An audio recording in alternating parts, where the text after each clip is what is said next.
한 주간 동안 잘 지내셨습니까? 우리가 지난 시간에는 하나님의 비밀의 경륜이 감추어져 있다 이렇게 얘기했습니다. 그 하나님의 경륜을 우리 삶을 통해서 드러내고자 하신다. 그래서 하나님의 비밀의 경륜을 어렵게 이렇게 생각될까봐 그냥 하나님이 어떤 분이신가, 하나님의 MBTI라는 제목을 가지고 우리가 말씀을 나눴죠. 우리가 하나님이 어떤 분이신가에 대하여선 성경을 통해서 익히 들어서 지식적으로 많이 알고 있지만, 우리가 경험한 것처럼 우리가 연애할 때는 좋은 사람인 줄 알고 만났다가 결혼하고 살면서 할수록 내가 속았구나를 깨닫게 되는 거죠. 제가 항상 여기에 대해서 부정적으로만 얘기하는 것 같아서 복음의 열매는 살면서 할수록 감사가 넘쳐나게 되어 있습니다. 원망인 줄 알았으나 저 사람이 내 뼈 중에 뼈고 살 중에 살이고, 저 사람쯤 되니까 나를 인내해주고 기다려줄 줄 아는구나 라고 고백이 나오는 그런 복음의 열매가 가정에 반드시 맺힐 줄 믿습니다.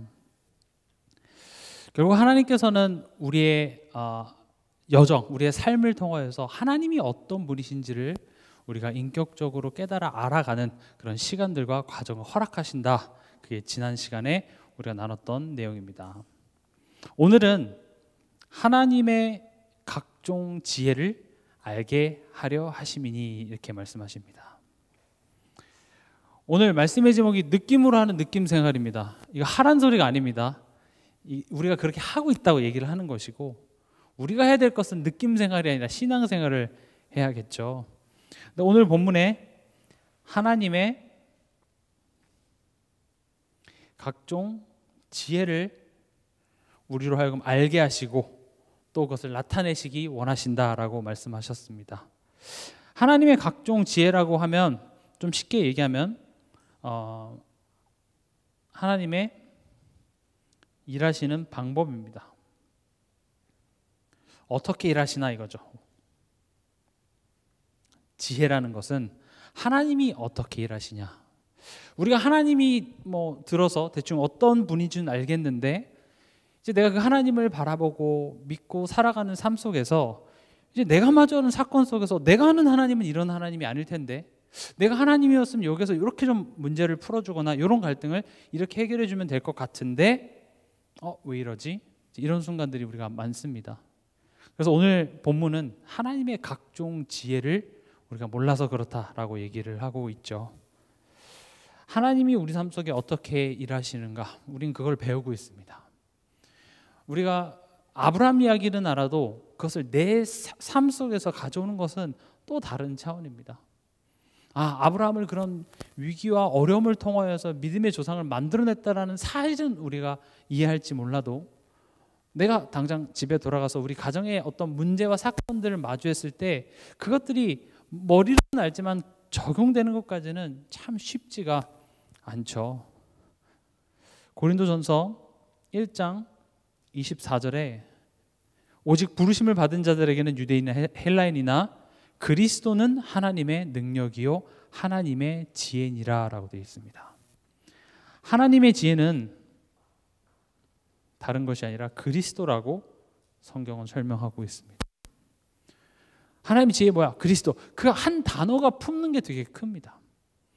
이걸 좀 더 쉽게 얘기하면, 우리를 구원하신 하나님의 방법이 그리스도인데, 하나님이 너희를 어떻게 구원하신지를 보고 그게 하나님의 일하시는 방법이라고 지금 성경은 얘기를 하고 있죠. 하나님께서는 우리를 어떻게 구원하셨을까요? 다시 말하면 지금 내 삶 속에 어떤 일어나는 문제 속에 하나님의 뜻을 찾기 위해서는 하나님이 나를 어떻게 구원하셨는가로 돌아가 보자는 거죠. 지금 내 경제 문제 있습니다. 내 자녀 문제 있습니다. 질병 문제가 있습니다. 사람과의 관계 문제가 있습니다. 진로의 문제가 있습니다. 이 문제 속에 하나님의 계획이 있다는 건 알겠어요. 그럼 이걸 어떤 하나님의 지혜가 있는지 우리는 알 수가 없죠. 차라리 옛날처럼 환상 중에 내 꿈에 천사가 나타나서 알려주면 좋겠는데, 네가 임신을 할 거다 이렇게 알려주면 좋겠는데, 그런 게 아니니까 하나님의 지혜가 도대체 어디 있는지, 하나님의 절대 계획이 어디 있는지 우린 알고자 하죠. 근데 성경은 얘기합니다. 하나님의 지혜는 그리스도래요. 그러니까 이렇게만 던지면 그래, 그럼 그리스도를 세게 외치라는 말인가? 정도로밖에 이해하지 못하지만 사실 그리스도라는 말은 하나님이 우리를 구원하시는 방법이었어요. 내가 여자의 후손 그리스도를 보내서 너를 구원할게.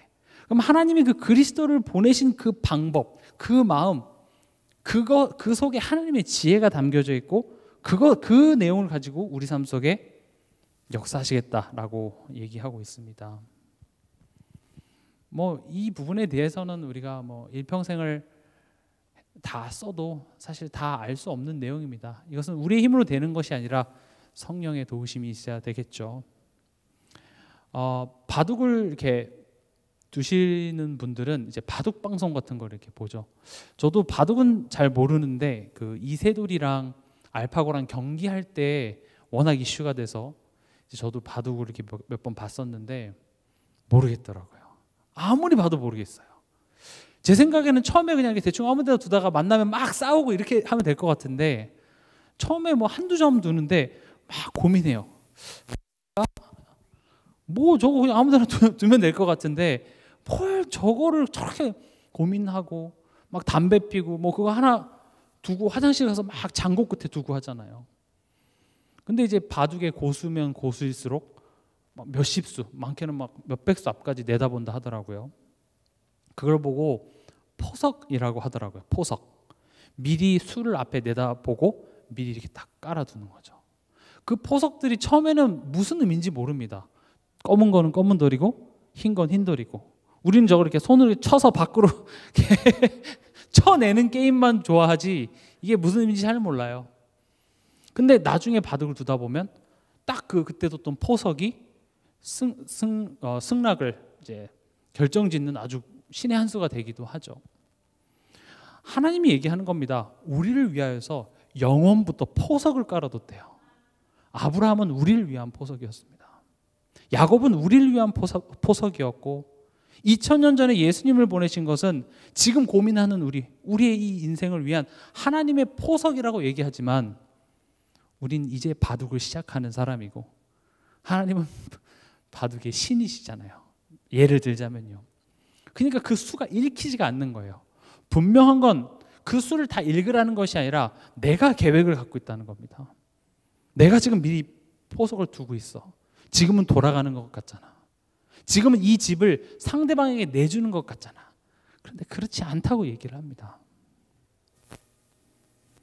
하나님의 구원의 방법, 히브리서 2장 14절 15절이죠. 이해할 수 없습니다. 구원의 방법이 십자가래요. 우리가 그냥 많이 들어서 그래 십자가를 통해서 우리를 구원하셨지라고 알고 있지만 십자가라는 것은 사형틀이고 고난이고 죽음이에요. 이 세상에 어떤 종교가 어떤 신이 인간을 구원하기 위해서 인간의 손에 그렇게 사형을 당합니까? 말도 안 되는 내용이에요. 심지어 그래서 하나님의 각종 지혜를 천사들에게 오늘 읽었던 본문에 10절에 교회로 말미암아 하늘에 있는 통치자들과 권세들에게 하나님의 각종 지혜를 알게 하려 하심이니라고 되어 있습니다. 여기서 통치자들과 권세자들은 천사를 얘기합니다. 그러니까 지금 하나님이 하신 일을 하나님밖에 몰라요. 왜냐? 천사들도 결국 피조물이기 때문에.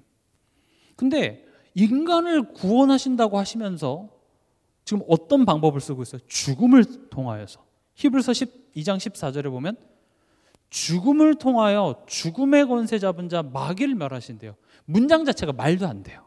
그렇죠? 죽음의 권세 잡은 자를 때려 죽인다든지 패 죽인다든지 이런 주문을 외운다든지 이런 게 나와야 되는데 죽음을 통하여 죽음의 세력을 잡은 자를 멸하신대요. 또 15절에 보면 죽음을 통하여 죽음의 두려움 속에 있는 우리를 해방시키겠대요. 이해가 되십니까? 성경은 우리의 수준을 뛰어넘습니다. 그래서 성경이 사실은 어렵습니다. 성경이 구어체로 써 있어서 어려운 것도 있지만 이따 뒤에서도 말씀드리겠지만 성경에 우리가 원하는 게 없어서 어렵기도 해요. 여기에 복권 당첨되는 법 하면 진짜 쉽습니다. 그렇죠? 아파트 재테크하는 방법. 그러면 성경 여러분들 몇 독 하실 필요 없어요. 매일매일 성경과 함께 하십시오. 이런 단어가 필요 없습니다. 그걸 닳도록 있겠죠. 우리 자녀 하버드 보내는 방법 이런 거 성경에 있으면 성경 한 몇천 독씩 할 거예요. 근데 아무리 읽어봐도 내가 원하는 건 하나도 없네. 읽으면 읽을수록 정말 나와 안 맞는 내용만 있는 거죠. 성경은 우리가 이해할 수 없는 우리의 상식을 초월한 내용들이 많습니다. 근데 그걸 잘못 이해해서 몰상식한 내용은 아니고요. 우리의 수준을 뛰어넘는 하나님의 일하심을 우리의 상식적으로 우리의 이성에 이해할 수 있도록 문자를 통해서 우리에게 지금 알려주시는 것이죠. 근데 하나님의 지혜는 그 어떤 것으로 다 기록할 수가 없습니다.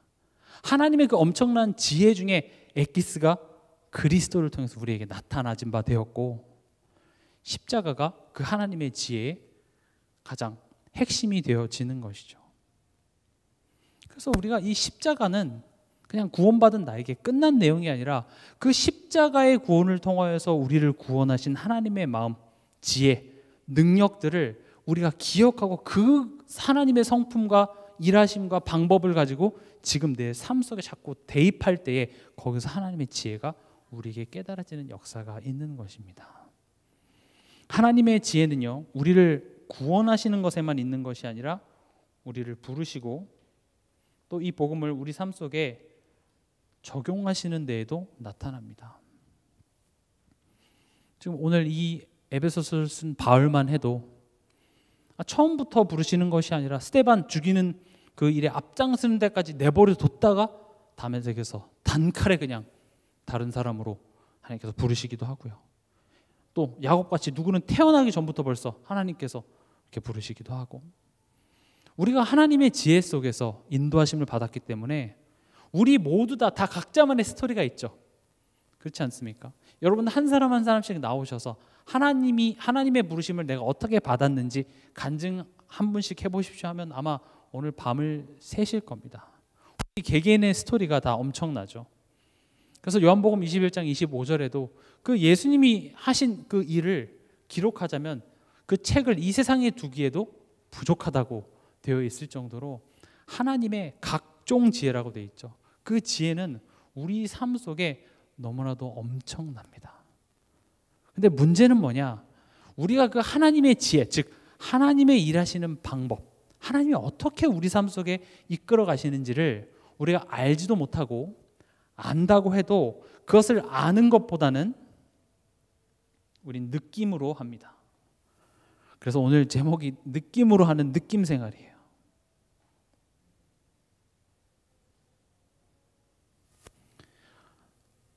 그렇지 않습니까?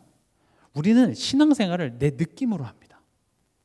우리 다 그래요. 한 사람도 예외 없이 내 느낌으로 우리 신앙생활을 하는데 그 느낌의 근거, 그 뿔이 사실 없습니다. 그게 어떤 말씀이나 사실을 근거로 하는 게 아니라 여기에 근거는 다 나예요. 나의 과거의 상처, 나의 어떤 과거의 기억, 그런 것들이 만들어낸 나의 체질, 또 나의 어떤 그런 고정관념, 또는 뭐 선입견 이런 것들이겠죠.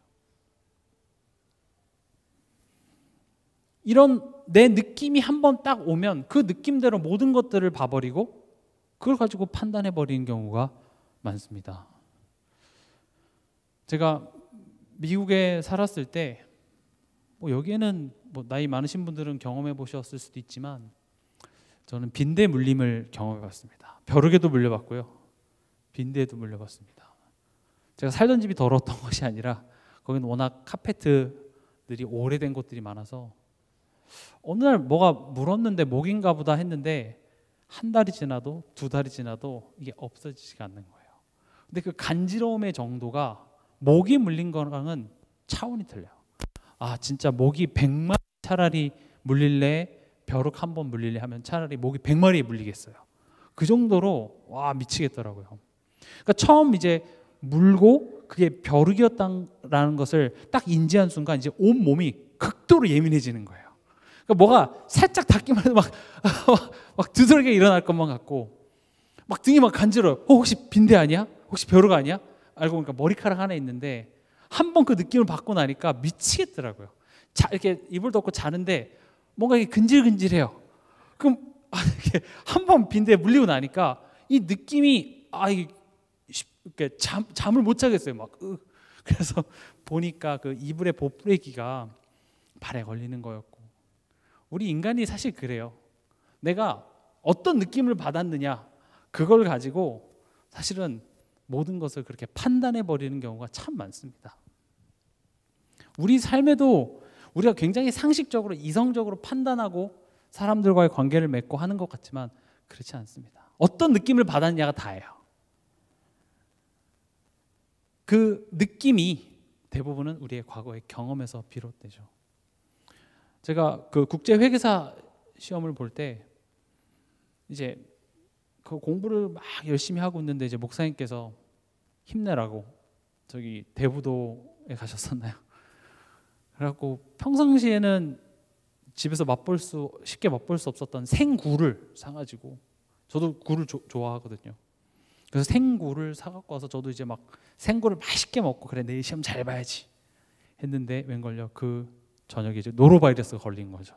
미치겠는 거예요. 시험 시간이 최소 4시간 이상 되는 그 시험인데, 와, 그 저녁에 뭐 위로 아래로 막 쏟아내는데 죽겠더라고요.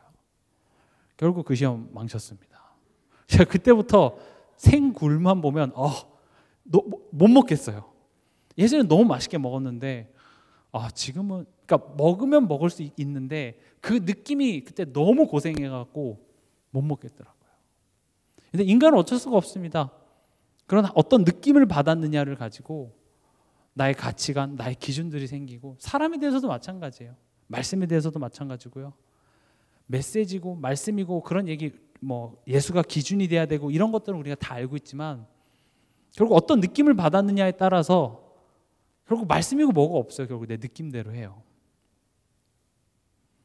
근데 이런 느낌 생활의 단점이 뭐냐? 결국 내 수준에 딱 제한되어 있게 되는 것입니다.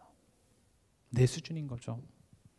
그래서 지난주 강단 말씀에도 안디옥 교회처럼이라는 말씀이었죠.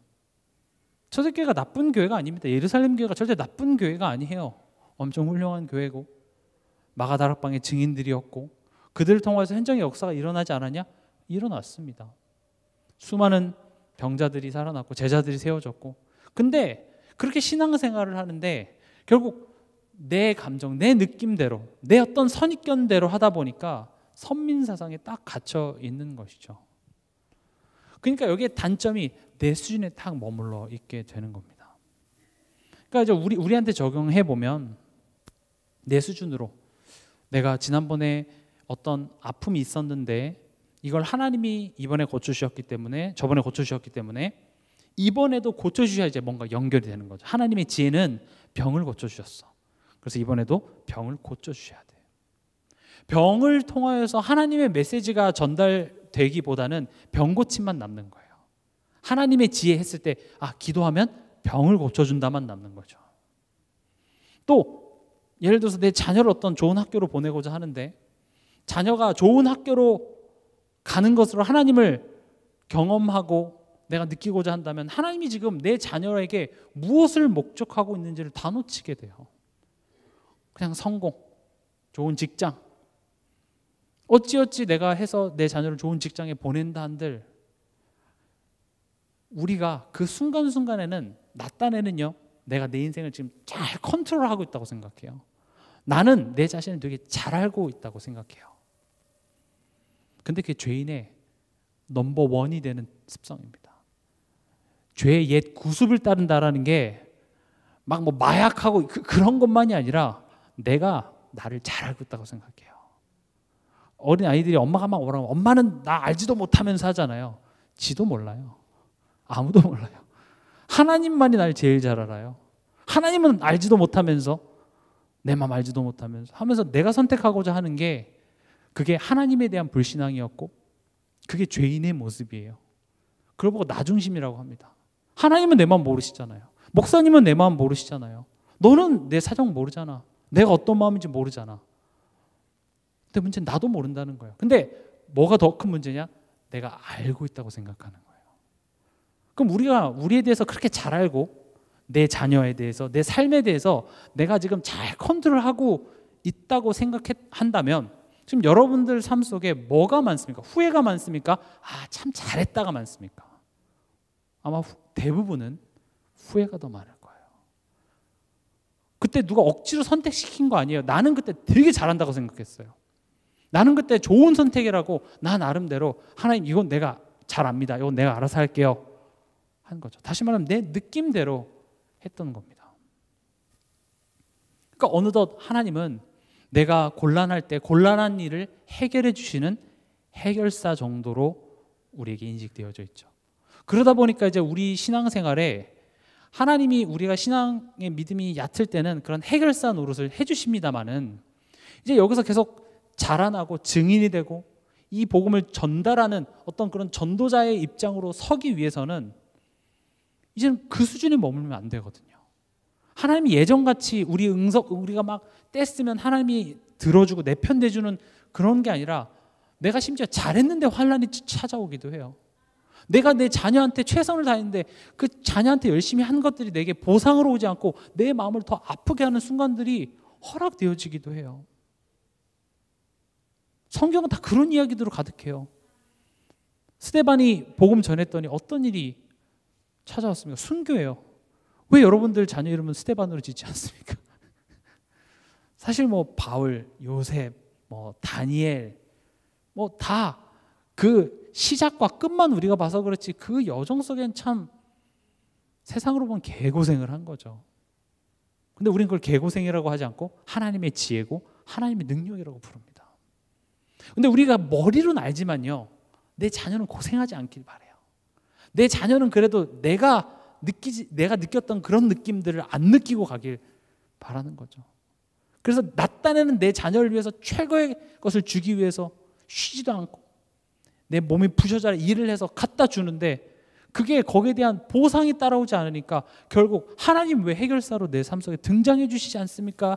만 남게 되는 거죠. 우리가 느낌으로 하는 느낌 생활을 하고 있어서 그렇습니다. 그래서 오늘 에베소 3장 12절에 보면 느낌이 아니라 우리가 그 안에서 그를 믿음으로 말미암아 담대함과 확신을 가지고 하나님께 나아감을 얻느니라. 느낌이 아닌 예수입니다. 그 예수를 믿음으로입니다. 예수를 믿는다. 참 이 한 문장이 품는 메시지가 굉장히 깊습니다. 예수를 믿는다 이걸 한 문장으로도 정리할 수 있지만 또 우리 삶 속에 예수를 믿는다는 것이 어떤 것인지를 하나님께서는 계속 질문케 하시고 우리로 하여금 깨닫게 하십니다. 오늘 12절에 보면 예수님을 통과해야지만 그 통과의 결과가 뭐예요? 하나님께 나아갈 수 있대요. 하나님께 나아간다 하면 우리 머릿속에 떠오르는 건 예배 드릴 수 있지, 기도할 수 있지, 뭐 나중에 천국 갈 수 있지, 이렇게만 생각하지만 하나님께 나아간다라는 것은 하나님과의 관계 회복이고 그 하나님을 누리는 겁니다. 더 간단히 얘기하면 아버지를 아버지로 누리는 거예요. 여러분은 하나님을 정말 알고 그 하나님을 누리십니까? 저번 주에도 말씀드렸다시피 우리의 삶을 돌아보면 우리는 하나님을 모르는 것처럼 살아요. 하나님은 뭐 창조 주시고 만유해 주시고 그렇게 얘기는 하지만 하나님이 봤을 때 넌 나를 전혀 모르는 것 같이 산다. 누가 보면 네가 하나님인 줄 알겠어? 누가 보면 네가 아빠인 줄 알겠어?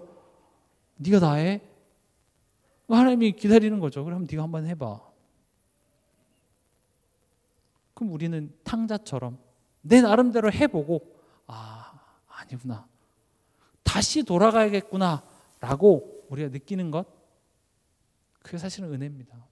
근데 그런 시간들이 성경에서 그걸 막아내는 게 아니라 과정을 꼭 겪게 하세요.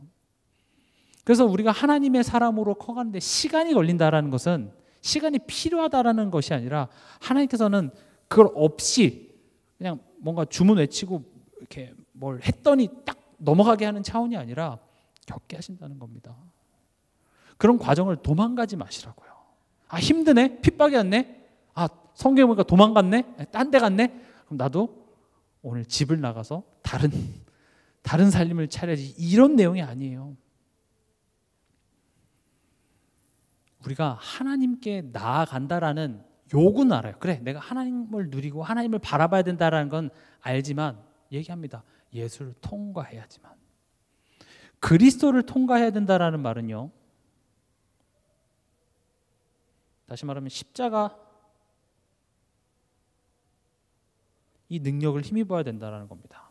이 십자가라는 건요, 이 죄가 없으면 아무런 의미가 없습니다. 그냥 예수님이 억울하게 거기서 죽으신 사형틀밖에 안 돼요. 십자가는 죄와 함께 설명되어져야지만 그 십자가가 의미가 있는 겁니다. 죄 문제가 없으면 무슨 십자가가 뭡니까? 그냥 내가 이만큼 더 사랑해 정도밖에 안 되죠. 근데 앞서 말씀드렸던 것처럼 십자가는 죽음의 세력 잡은 자 마귀를 멸하셨고 우리의 죄 문제를 해결하신 바로 그 하나님의 방법이기 때문에, 그래서 제가 자꾸 죄에 대하여서 설명을 하는 겁니다. 우린 죄에 대하여서 올바로 이해해야 됩니다. 근데 우리가 죄에 대하여서 너무 극단적으로 알고 있어요. 죄하면 윤리 도덕적으로 생각하는 그런 부류들이 있고, 또 반대로 죄하면 그래 뭐 다 끝났고 이제 우리 삶과는 전혀 상관없는 것처럼 우리가 여기기도 하죠. 우리가 죄에 대해서 너무 눌릴 필요도 없습니다. 왜냐, 우리는 죄에서 해방이 됐기 때문에. 여기서 말하는 죄라는 것은 우리가 뭘 하든 간에 지옥에 갈 수밖에 없고 뭘 하든 간에 하나님과 함께 할 수밖에 없었던 그 원죄를 얘기하고, 그 죄에 대해서 우리는 해방이 됐지만 또 죄에 대해서 너무 무지해야 하면 안 된다는 것이죠. 왜 그래요? 여전히 우리 육신은 죄의 구습을 따르고 있기 때문에 그렇습니다. 여전히 우리의 체질들이 하나님이 우리에게 베풀으시는 그런 은혜와 그 풍성함을 깨닫지 못하게 방해하는 것들이 많기 때문에, 또 그렇게 우리가 하나님으로부터 구원을 받았어도 전에 죄라고 불렸던 그 죄를 우리가 반복적으로 짓고 있고, 그 죄에 대하여서 우리는 그리스도의 은혜를 매 순간마다 힘입어 염치 없게에도 불구하고 하나님을 또 아버지라고 부를 수 있는 그 은혜 속에 살아가고 있어요. 근데 우리 신자들에 있어서 원망, 불평이 많고 감사가 없는 이유, 굳이 막 짜내서 그래 그리스도가 감사하지 이렇게 가야 되는 이유가 사실 죄에 대한 올바른 이해가 없어서 그래요. 내가 얼마나 과거에 타락했고 방탕했던 삶을 끄집어내서 그 그리스도의 사랑이 놀랍다라고 회상하는 것이 아니라, 사실 우리가 매 순간마다 하나님 앞에 너무나도 말도 안 되는 죄를 계속 저지르고 있지만, 우리가 갚을 수 없는 빚을 매 순간마다 짓고 있지만 그것을 예수 그리스도로 말미암아 계속 탕감받고 있는 우리라는 사실인 겁니다. 여기서 사실은 그리스도의 필요성이 발견되어져야 됩니다. 근데 대부분은 나의 어떤 절실함과 나의 바람, 나의 욕구 때문에 그래 그리스도가 필요해 이렇게 되는 거죠. 사실 우리가 간구해야 될 것은, 내가 하나님의 자녀가 됐지만 죄와 상관없는 사람이 됐지만 여전히 죄의 구습을 따르는 연약한 우리이기 때문에 내가 하나님이 필요합니다, 내가 그리스도가 필요합니다가 거기서 이렇게 나와줘야 돼요. 또 하나님이 우리에게 베풀어 주신 그 은혜가 얼마나 크고 놀라운데 그것을 우리는 이해하지 못해 감사할 수 없고요. 그냥 원망입니다. 원망도 사실은 내 생각이에요. 내 생각. 저 사람 때문에 모든 문제가 발생됐다고 생각하는 것이죠. 그래서 사실 우리가 구해야 될 것은 그런 나의 죄성 때문에 하나님과의 온전한 누림 없는 나이기 때문에 그런 나를 도와달라고 구해야 되는데, 우린 무엇을 보통 구하죠? 어떤 육신의 어떤 바램들이죠. 그런 걸 구하지 말라는 것이 아니라, 사실 우리가 진짜 구해야 될 것들은, 마땅히 구해야 될 것들은, 하나님 오늘도 나의 연약감 때문에 내가 마땅히 누려야 될 것, 마땅히 붙잡아야 될 것들을 내가 구하지 못하고 있네요. 그래서 성령께서는 우리와 함께 하시며 우리가 연약하여 구할 수 없는 그것을 하나님께서 친히 우리를 위해서 구해 주신다고 하십니다. 우리가 할 수 없기 때문에 가만히 있으라는 것이 아니라, 성령 하나님께서 우리 보고 다시 일어나라는 겁니다. 일어나. 조금 힘들어서 잠깐 쉬어. 그러나 다시 일어나라는 거예요. 학교 가기 너무 힘들어? 오늘 그럼 잠깐 쉬어. 오늘 조퇴해. 그러나 내일은 다시 학교 가라는 거예요. 우리 신앙생활에 있어서 지칠 때 있습니다. 때로는 뭐 삶이나 모든 것들이 너무 막 벅차서 모든 걸 그냥 다 포기하고 내려놓고 싶을 때 있어요. 잠깐 쉬세요. 그러나 다시 일어나라는 거죠. 나는 널 포기하지 않았으니까 일어나. 다시 가자. 그래서 결론적으로도 말씀드리겠지만 집중이라는 단어, 여러분 집중이 막 눈을 부라리고 막 이런 차원이 아니라 예배 오셔가지고요 기도합시다 하면 기도하세요. 찬양합시다 그럼 찬양을 하세요. 근데 기도합시다 하면 내 가스불 끄고 왔나? 머릿속으로 오늘 메뉴가 라면인 것 같은데 이따 점심 뭐 먹으러 가자 그러지 막 머릿속에 기도 안 해요. 찬양하자 그러면 이제 이렇게 둘러보죠. 누구 오셨나? 이렇게 찬양을 안 해요. 말씀 들읍시다 그러면 이제 졸음이 오죠. 왜냐? 말씀 듣기 전까지 여러 가지 생각을 하느라 복잡했어요. 이제 피곤해요. 자야 돼요. 그리고 이제 끝났네. 오늘도 내 마음에 평안함을 주셔서 사랑하는 자에게 잠을 주신다 그랬어. 푹 자고 일어나고. 그러니까 사실 집중이 잘 안 돼요. 집중이라는 건요, 그냥 우리가 이 교회 안에서 그 교회에서 하라는 대로 하면 돼요. 사실은 공부 잘하는 학생들은요 학교에서 선생님이 하라는 것만 하면 돼요. 잘 안 돼요. 그래서 우리는 느낌이 아닌 사실을 붙잡아야 됩니다. 여자의 후손을 약속하셨는데 그분이 예수입니다. 이거는 느낌이 아니라 사실입니다. 그 예수님이 우리를 위해서 십자가에서 대속하셨다. 느낌이 아니라 사실입니다. 그분이 3일 만에 죽은 자 가운데서 부활하셨다. 느낌이 아니라 사실입니다. 이스라엘 백성들이 하나님에 대하여서 얼마나 배신을 많이 하고 하나님을 얼마나 많이 거역했는데 하나님은 끝까지 오래 참으셨다. 느낌이 아니라 사실입니다. 이 느낌이 아닌 사실이 어디에 기록되어 있습니까? 성경에 기록되어 있습니다. 그래서 우린 결국 성경으로 돌아와야 됩니다. 왜냐? 사람들의 말을 무시하라는 게 아닙니다. 세상에 나오는 정보들을 무시하고 그게 다 틀렸다고 얘기하는 것이 아니라 그것은 느낌이에요. 바뀔 수 있어요. 내가 중학교 때 느꼈던 느낌, 고등학교 때 옳다고 느꼈던 느낌 지금 다르잖아요.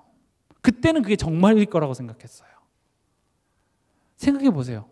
예를 들어서 황영순 장로님이 중학교 때 입으셨던 그 옷을 지금 입고 오시면 잘 어울리시겠지만 그때는 그게 이뻤다고 생각하지만 지금 입으시겠습니까?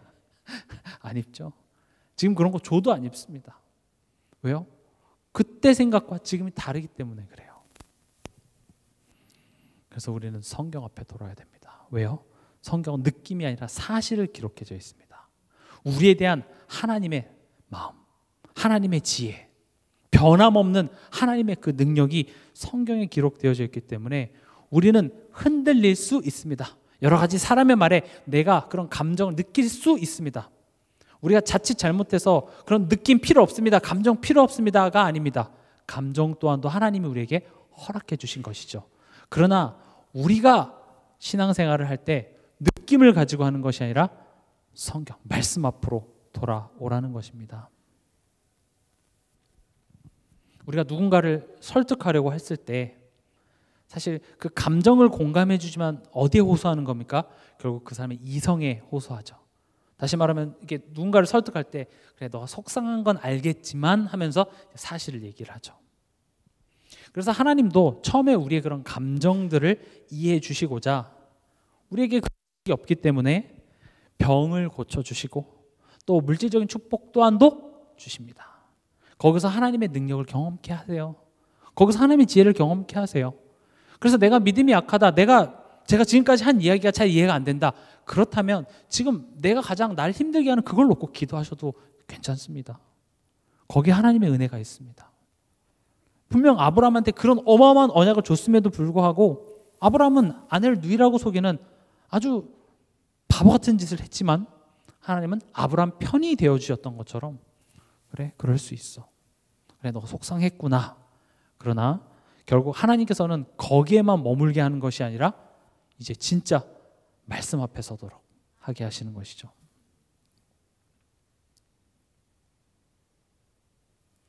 그래서 성령의 인도는 언제나 우리를 말씀 앞으로 이끕니다. 제가 성령 인도 한번 받아볼게요.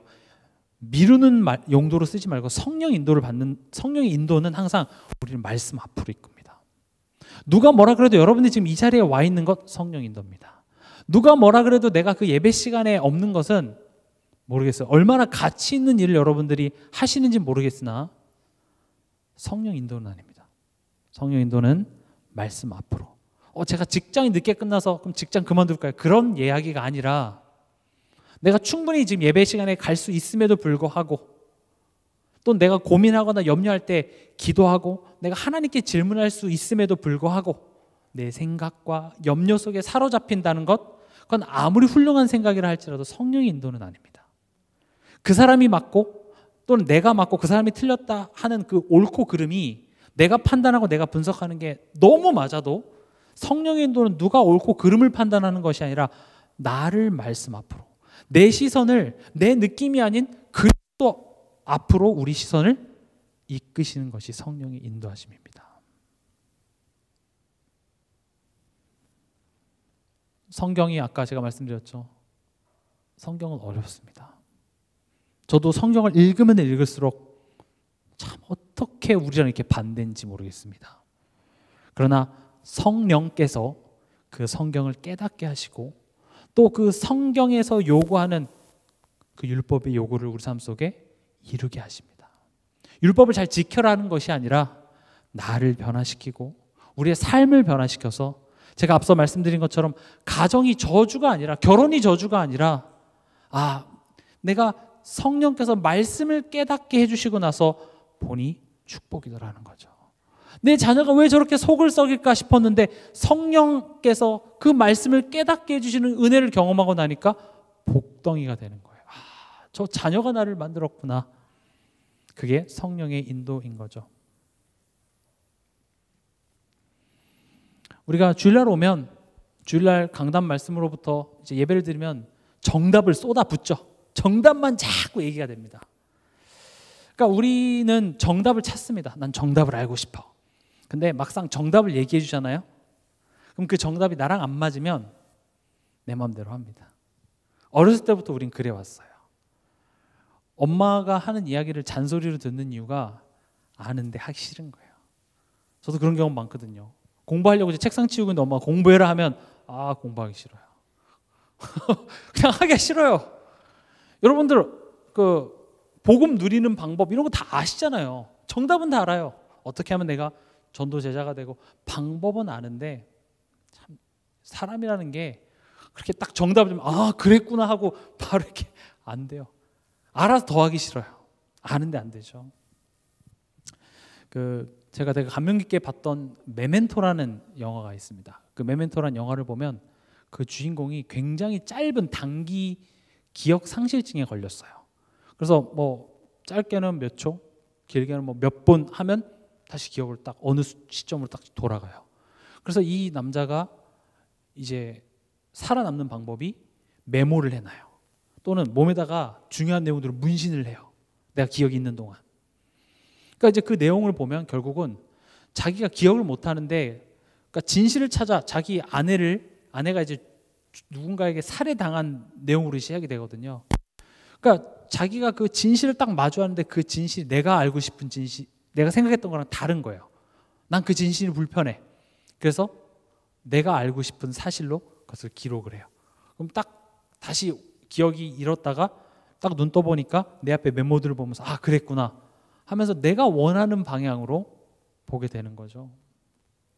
저는 그 영화를 보면서 우리의 삶이 이렇지 않은가? 교회에서 계속 정답은 들어도 그 정답을 알지만 내가 편한 쪽으로 해석하고, 나와 맞지 않으면 그런 것들은 무시하고, 내가 지킬 법한 것, 내 상황과 맞는 것만 우리가 붙잡아서 가죠. 그래서 하나님께서는 우리를 교회로 말미암아, 오늘 본문에 보면 이는 이제 교회로 말미암아 하늘에 있는 통치자들과 권세들에게 하나님의 각종 지혜를 알게 하려 하심이니. 교회로 말미암아입니다. 교회를 통하여서 우리로 하여금 하나님의 지혜를 알게 하신대요. 교회라는 말을 여러분들이 조금 깊게, 에베소서는 이제 4장부터는 교회에 대한 어떤 구체적인 내용들이 많이 나오거든요. 교회라는 것은 이 유형 교회만 얘기하는 것이 아니라 오히려 성경에는 지금 에베소서에는 그런 유형 교회보다는 우리의 삶 교회를 얘기하고 있습니다. 우리의 옛 체질들을 얘기하고 있고요. 또 뒤에 보면 아내와 남편을 얘기하고 있고 부모와 자녀, 종과 상전 이런 것들을 가지고 교회를 설명합니다. 쉽게 말하면 교회는 이런 겁니다. 하나님이 심으시고 묶어놓은 거예요. 도망갈 수 없습니다. 내가 그냥 하기 싫어. 이게 나 시험 든다 해서 내가 이 교회는 옮길지언정 결국 나의 체질과는 떨어질 수 없어요. 내 아내, 내 자녀 이런 것들과 하나님 묶어놓은 것 그걸 교회라고 얘기하고 있습니다. 하나님께서는 거기에다 딱 묶어놓고 거기서 하나님의 각종 지혜를 알게 하신대요. 그래서 여러분들이 어딜 도망가고 회피한다고 해서 하나님의 여러분들 향한 사랑이 변하지 않으신다면 거기에 또 그 문제 또 있을 거예요. 그래서 제가 거듭 말씀드리지만 내 자리를 지키라는 것이 사실 여기에 있습니다. 또 우리 삶 속에 일어나는 사건입니다. 바울은 내가 갇힌 것 이게 지금 문제다라고 얘기하지 않고 이게 교회래요. 왜냐? 내가 이 갇힌 것을 통하여서 이 사건을 통하여서 드러날 하나님의 지혜 때문에 오히려 너는 이것 때문에 감사하라. 이것이 너의 영광이다 이렇게 얘기합니다. 여러분들이 허락되어진 가정이 있습니다. 여러분들이 허락되어진 직장이 있습니다. 도망가고 싶어도 다시 과거의 타임머신을 타고 되돌아가서 다른 선택을 하고 싶어도 이제는 이미 내가 여기에 묶여서 어떻게 할 수 없는 그것을 교회라고 얘기하는데 나는 실수라고 부르지만 하나님은 교회라고 부르십니다. 그 교회 안에서 하나님은 우리의 연약함을 드러내시고 그리스도의 사랑을 깨닫게 하시며 그 안에서 우리로 자라나게 하시기에 옥토라고 판단하셨기에 하나님은 여러분들을 그 가정에 실수 없이 심으셨다고 말씀하십니다. 근데 그게 지금은 포석으로 보이지 않고 저건 그냥 검은 돌이고 흰 돌이고 왜 저게 저기 있는지 모르겠고 그냥 저게 내 앞길을 막는 것 같지만 아니라고 얘기합니다. 교회래요.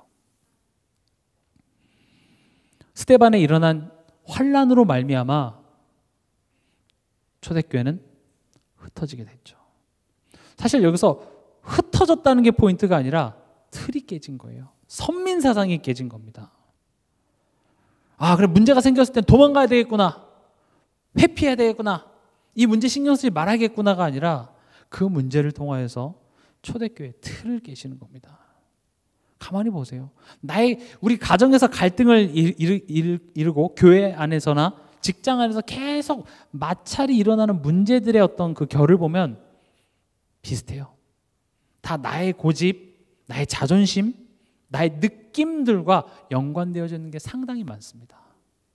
하나님이 이기나 내가 이기나 어디 한번 해봅시다. 지금 그거 하고 있는 거죠. 하나님께서는 그 환난을 통하여서 흩었어요. 근데 재밌는 것은 그 흩어진 모든 사람들이 여전히 흩어져서 또 누구에게만 복음을 전했어요? 유대인에게만 복음을 전하는데 구레네 일부 몇 사람들이 헬라인에게도 복음을 전했다는 거죠.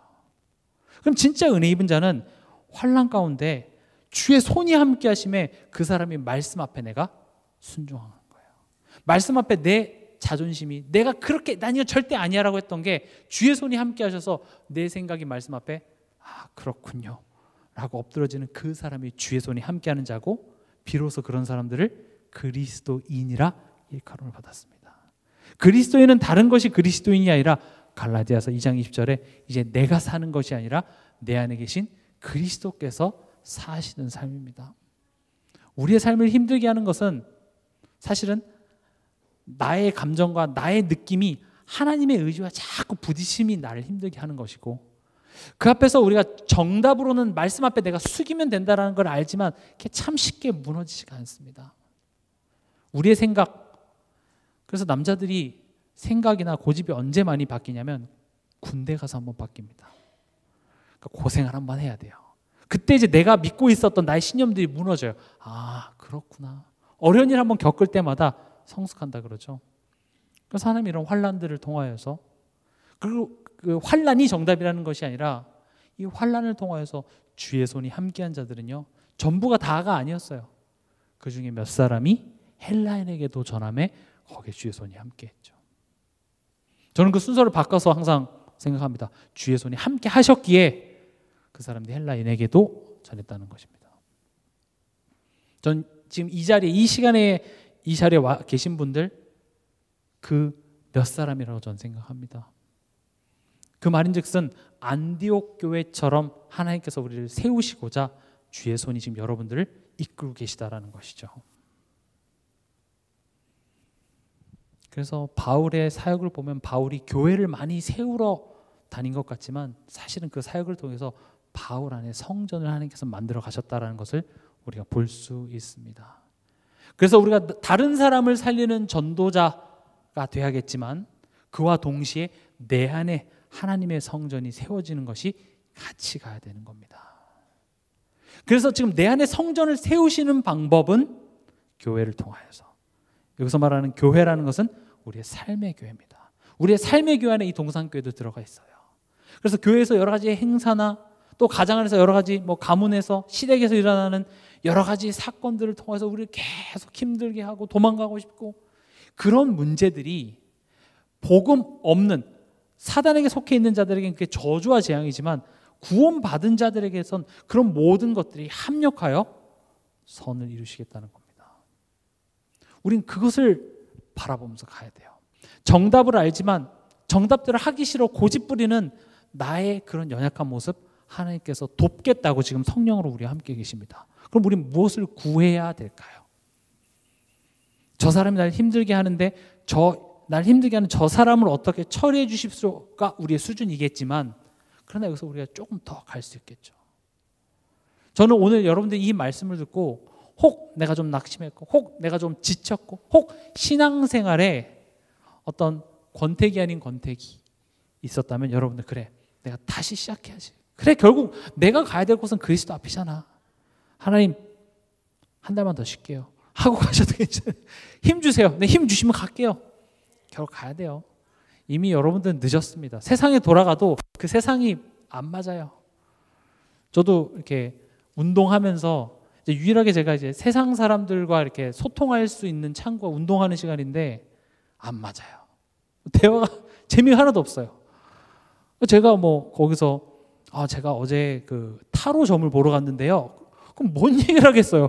그러셨군요. 신기하군요. 거기 어디에요? 물어볼 수도 없고. 그러니까 세상과 안 맞아요, 점점.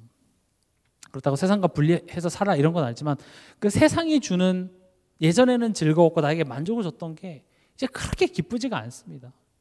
근데 여기에 와서 너무 정답만 얘기하니까 싫은 거예요. 그러니까 그 가운데서 이제 사춘기 청소년처럼 여기도 싫고 저기도 싫고. 근데 알죠? 나 어디로 가야 되는지 결국은 알아요.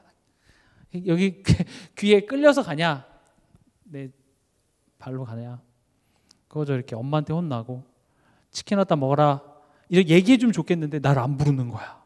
그래서 왜 나를 안 부르지? 그렇게 계속 기다리고 있는 거야. 나 부를 때까지. 자존심이 어렸을 때 왜 안 부를까? 나 빼놓고 먹는 거 아니야? 나 버린 거 아니까 혼자서 막 생각을 해요. 그럼 이제 이미 마음 속상해. 엄마가 와서 먹어. 안 먹어. 싫어요. 삐졌어요. 식는다 빨리 와라. 그럼 와서 이제 깨워져서 못 이기는 척 이제 그래서 먹으면 다 풀려. 그런 것 같아요. 우리 신앙생활이. 우리 하나님의 자녀가 됐다라는 것은 이미 변할 수 없는 하나님의 사랑에 들어와 있는 겁니다.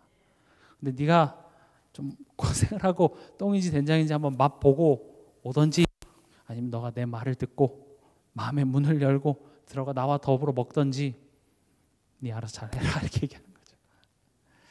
말씀 맺겠습니다. 교회로 말미암아 하늘에 있는 통치자들과 권세들에게 하나님의 각종 지혜를 알게 하려 하심이니.